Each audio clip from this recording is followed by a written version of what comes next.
அண்ணன் மாமா வணக்கம். என்ன அண்ணன் சோகமா இருக்காரு, சந்தோஷப்படுத்துவோம். அண்ணன் என் தொகுதியில நான் தான் அண்ணன், கண்டிப்பா வருவேன். வேற என்ன சொல்றது அண்ணன், ஸ்டார் கேண்டிடேட்ஸ் எல்லாருமே நம்ம ஆளுங்க தான் வருவாங்க.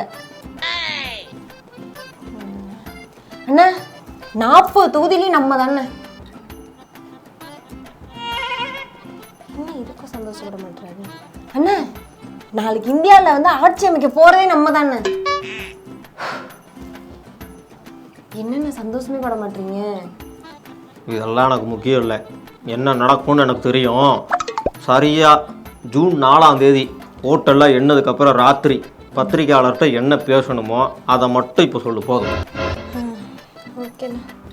அண்ணா எந்த பட்டன் அமுக்குனாலும் அந்த பூவுக்கு தான் போதாண்ணா ஓட்டு. அதனால தானே நம்ம இப்படி ஆயிட்டோம். பாயிண்ட் 1. அண்ணா அந்த 4000 கோடி பிடிச்சாங்களே, அதுக்கு கேள்வியே கேட்கலண்ணே. பணத்தை பூரா இறக்கி பணநாயத்துக்கு வெற்றி கிடைச்சிருச்சுண்ணே. நம்ம அதனால தானே தோத்துட்டோம். அண்ணா இந்த வட இந்தியர்கள்லாம் இருக்காங்கல்ல, ஒரு வருஷத்துக்கு முன்னாடியே இறக்கி அவங்களுக்கு குடியுரிமை வாங்கி அவங்கள ஓட்டு போட வச்சுட்டாங்கண்ணே. அதனால தானே நம்ம தோத்துட்டோம். பாயிண்ட் 3. அந்த வாக்காளர் பட்டியல்ல ஒவ்வொரு தொகுதியிலயும் ஒரு 10 லட்சம் பேர் இருக்காங்கன்னா அதுல 2 லட்சம் பேர் நீக்கிட்டாங்கண்ணா பேரை. அந்த 2 லட்சம் பேரும் யாரு? நம்ம ஆளுங்க. அதனாலதான் நம்ம தோத்துட்டோம். பாயிண்ட் 4. இதையே சரியா ஜூன் 4ஆம் தேதி ஆஹா கரெக்டா அதை போய் போட்டு பேசி விட்டுருணும். அப்பதான் நம்ம பக்கம் கோவம் திரும்பாது. சரியா? வரட்டுமா? மக்களே, ஓட்டு போடணும்னு போனீங்க, கடமை நிறைவேற்ற தான் போனீங்க, அதெல்லாம் சரிதான். அப்புறம் என் பேரு விடுபட்டுச்சுன்னு உட்காந்து புலம்புறீங்க. 1 மாசத்துக்கு முன்னாடியே தேர்தல் ஆணையம் பேரு விடுபட்டிருக்கா அப்படின்னு சொல்லி செக் பண்ண சொன்னாங்க. அதையும் கடமையா நினைச்சு சரி பண்ணிருக்கலாம். சரி, அடுத்த தேர்தலையாவது 1 மாசத்துக்கு முன்னாடியே பேரு விடுபட்டிருக்கா இல்லையான்னு சரி பார்த்து அடுத்த தேர்தலே இந்த மாதிரி நடக்காம பாத்துக்கோங்க. இதெல்லாம் நாங்க தோத்ததுக்கு காரணம்னு சொல்ல வேண்டியதா இருக்கு. தலைவரே தலைவரே தலைவரே சீக்கிரம் வாங்க தலைவரே. வாங்க தலைவரே. இப்ப தேர்தல் நடந்தது இல்ல, எந்த பட்டன் அமுக்குனாலும் அந்த பூவுக்கு தான் விழுதான். ஏதாவது சொல்லுங்க, ஏதாவது தெரிவிங்க கண்டனமா. அது விழுந்தா அதுலயே விழட்டும். அது நமக்கு விழுந்தா என்ன, அங்க விழுந்தா எல்லாம் ஒண்ணு தானே. விழுந்தா என்ன, ஒரே மிஷின், ஒரே நாடு, ஒரே கட்சி, ஒரே இது கூட்டணி இல்லாம. என்ன தலைவரே. சரி அங்க பாருங்க, அந்த ஒரு தொகுதியிலயும் கிட்டத்தட்ட 10 லட்சம் வாக்காளர்கள் இருப்பாங்களா, அதுல 2 லட்சம் பேர் விடுபட்டுருச்சான். போராட்டம் நடத்துவோமா? வேணாம் வேணாம் வேணாம். அந்த 2 லட்சம் வந்தா மட்டும் நம்ம ஜெயிக்கவா போறோம்? இல்ல, அதுவும் சரிதான். அது வேணாம். அது இருந்தா இல்லைனாலும் தேவையே இல்லை. நான் இன்னொரு செய்தி வச்சிருக்கேன். நீங்க இஸ்லாமியர்களின் பாதுகாவலர் தானே? நீங்க தான். அந்த டாடிஜி இருக்காருல்ல, அவர் இஸ்லாமியர்களுக்கு எதிராக வெறுப்பு பேச்சு பேசிட்டு இருக்காரு. போராட்டம் நடத்துவோம் வாங்க. போராட்டம் வேணாம். அது கண்டன ஆர்ப்பாட்டம் வேணாம் வேணாம் வேணாம். பொதுக்கூட்டம் வேணாம். மாநாடு வேணாம். Paper paper paper paper paper எதிர்ப்பை தெரிவிச்சு நீ எழுது. உனக்கு என்ன தோணுதோ எழுது. டாடிஜியை எதிர்த்து எங்கள் இஸ்லாமியர்களின் பாதுகாவலர் கடும் கண்டனம், கண்டனங்களின் கண்டனம், கடுமையான கண்டனம் தெரிவிச்சிருக்கோம். இதுல கண்டனம்ன்ற வார்த்தையெல்லாம் எடுத்துருவோம். அவங்களுக்கு கொஞ்சம் கஷ்டமா இருக்கும். கடும் வேண்டாம், கோவம் வரும். கடும் வேண்டாம், எதிர்ப்பு வேண்டாம். அவங்க பாவம். இது என்ன வார்த்தை? இது எனக்கே கோவம் வருது. அவங்களுக்கு என்ன துடிச்சிட மாட்டாங்களா அந்த வார்த்தையை பார்த்தா? வேணாம். எல்லா கண்டனம் எல்லா இதுவும் ஓகே. நம்ம ஒன்று பண்ணுவோம். ப்ளீஸ் இப்படி பேசாதீங்க, கெஞ்சி கேட்குறேன், தயவு செய்து பேசாதீங்க. உங்களுக்கு இப்படி பண்ணக்கூடாது. நீங்கள் கொஞ்சம் யோசிச்சு பாருங்கள். நம்ம பேசுகிறதுக்கு முன்னாடி இன்னொரு மனசு கஷ்டப்படுத்தக்கூடாது.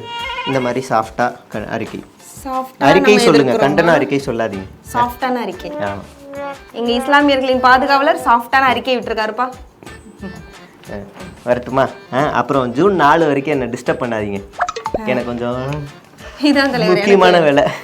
வணக்கம்மா. சரி வரட்டுமா? நன்றி தலைவர். அக்கா வணக்கம்க்கா. வணக்கம். நம்ம 40ல நிப்பாட்டிட்டோங்க்கா. இப்போ நீங்கள் தான் ஜெயிப்பீங்கன்ற மாதிரி பேசிக்கிறாங்க. வாய்ப்பு நிறைய இருக்காக்கா? இல்லப்பா, இங்க பாருங்க, முதல்ல வெள்ளிக்கிழமை வந்து தேர்தல் வைக்க வேண்டாம்னு நான் ஏற்கனவே அறிவுறுத்தி இருக்கேன். அதாவது வெள்ளிக்கிழமையில தேர்தல் வச்சோம்னா தேர்தல் விதிமுறை அப்படின்றது மாறி விடுமுறை அப்படின்னு தவறுதலா புரிஞ்சுக்கிறாங்க. எல்லாரும் வந்து விடுமுறைக்கு போயிடுறாங்க. அதனால நடுவுல வைக்கணும். இந்த மாதிரி வெள்ளிக்கிழமையில திங்கக்கிழமையில தேர்தலை பிக்ஸ் செய்யாதீர்கள் அப்படின்னு நான் ஆளுநரா இருந்தப்பவே நான் வலியுறுத்தி இருக்கிறேன். ஆனா இப்படி வச்சுட்டாங்க. இதனாலதான் வந்து வாக்கு சதவீதம் கம்மியா விழுந்திருக்கு. இதனாலதான் நான் தோல்வி அடைஞ்சேன்னா இதுதான் காரணம். இப்போ புதன்கிழமை நடுவில் வச்சோன்னா கன்னியாகுமரியில் இருக்க வந்து இங்கேருந்து ஒரு நாளைக்கு ஓட்டை போட்டு மறுபடியும் ஓடி வந்துடுவா ஜனநாயக கடமை ஆட்டுறேன். ஏங்க அதெல்லாம் உருட்டுறதுக்கு வச்சிருக்கீங்க. நீங்கள் வச்சிருக்கீங்களா? சரிக்கா சரிக்கா. சரி தம்பி, நீ ஏதாவது உருட்டுறதுக்கு வச்சிருக்கியா சொல்றதுக்கு? உண்மையிலேயே கோவையில் பார்த்தீங்கன்னாக்கா இங்கே திட்டமிட்டு அப்பட்டமாக நடந்திருக்குதுக்கா. நம்மளுடைய கட்சியாள் உள்ளே போகிறாங்கன்னா அவங்க ஓட்டு போடுறாங்கன்னா அவங்க பேர் ஏற்கனவே ஓட்டு போட்டாங்கன்னு சொல்கிறாங்க. அதே மாதிரி கிட்டத்தட்ட 1,00,000 வாக்காளர்கள் மிஸ்ஸிங். அது எப்படி ஒரு தொகுதியில் 1,00,000 வாக்காளர்கள் மிஸ்ஸிங்? இது வந்து திட்டமிட்ட சதி. இது தேர்தல் ஆணையம் முறைப்படி இதை வந்து மீண்டும் அதை ரீகவுண்டிங் வச்சாலும் தோற்றுருவோம். இதை வந்து சரி செய்ய இருக்க வேண்டிய கடமையில் இது ஒன்றா இருக்குது. ஜனநாயக படுகொலையாக இருக்குது. நான் தோல்வி அடைந்தால் அதுக்கு முழுக்க இதான் காரணம். நான் ஏற்கனவே உருட்டியிருப்பேன், ஓட்டுக்கு பணம் கொடுக்க மாட்டேன்னு. அதுக்காக எவனோ மாட்டிருக்கலாம், அது ஏன் இல்லை, நான் இதுதான் காரணம். சரிங்களா அக்கா? இந்த டைலாக் அப்படியே வச்சுக்க, 4ஆம் தேதி பேச உதவும்.